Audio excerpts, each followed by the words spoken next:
est-ce que parfois vous avez un ami ou un collaborateur avec qui vous aimez rester tout le temps? Vous avez forcément tous quelqu'un comme ça, avec qui vous aimez rester tout le temps. Ça veut dire que quand le moment de vous séparer arrive, ça vous énerve. Vous vous dites, c'est pas possible, il faut qu'on se voit encore demain. Ce n'est pas de l'amour nécessairement.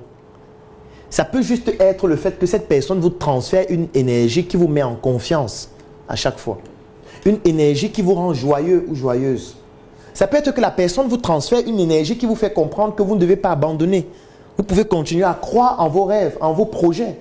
Vous avez le potentiel de pouvoir vous développer. Votre heure va bientôt arriver.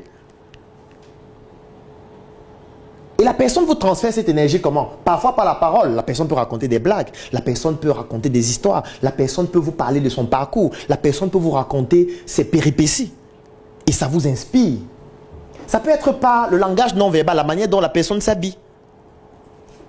Ça peut être par le langage écrit, la manière dont la personne relate des faits en écrivant. Vous allez vous abonner sur une page, vouloir lire toutes les publications. Parce que la personne écrit d'une manière particulière qui vous transfère une énergie, qui vous met en confiance, qui vous donne l'envie d'y croire ou de continuer d'y croire. Tout le monde a forcément quelqu'un avec qui il aime rester tout le temps. Et l'inverse est aussi vérifié. Nous avons aussi tous quelqu'un qu'on n'aime pas rencontrer. Parce que 2 minutes avec cette personne, c'est un enfer. C'est un enfer. Au point où quand vous voyez la personne à distance, vous commencez à prendre le téléphone, vous vous tournez, vous ne voulez pas que la personne vous voie. Vous voulez rapidement stopper le taxi, prendre une moto, course, pour fuir. Et parfois, pendant que tu attends la moto, il te tapote et dit, c'est comment? Ça fait longtemps. Ça fait longtemps qu'on ne s'est pas vu. Et dans ton cœur, le cœur tombe dans le ventre du voiture, tu dis, c'est pas possible. Voilà une journée de perdu. Perdu. Mais tu ne peux pas lui dire ça. Verbalement. Mais tu vas transférer cette énergie sur le plan du langage non verbal. Oui. Tu vas transférer. Mais le problème, c'est que, est-ce que lui peut interpréter cette énergie non verbale-là afin de pouvoir comprendre qu'il est ennuyeux? Parfois, il parle tellement au point où il n'est même pas attentif à identifier que tu n'es plus avec lui. Il parle, tu es sur ton téléphone, il ne fait que parler. Tu parles au téléphone, il attend un peu, dès que tu finis, il continue de parler.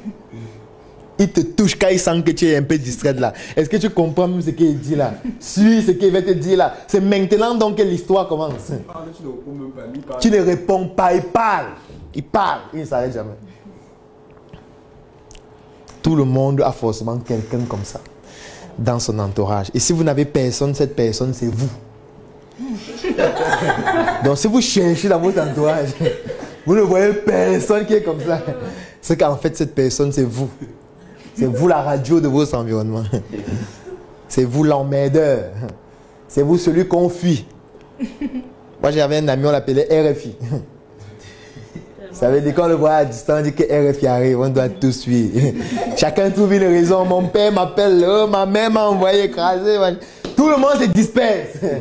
Parce que RFI, quand il arrive dans un endroit, personne ne parle, il parle seul peut-être pendant 9 heures de temps. Il ne s'arrête pas. Il parle de tout. Le football, l'économie, l'agriculture, le droit, tout. Sauf que ce n'est pas intéressant. Parce que si c'était encore intéressant, on pouvait dire qu'on s'assoit, on écoute. Vous voyez qu'on peut transférer une énergie qui emmerde le prospect au point où il te bloque.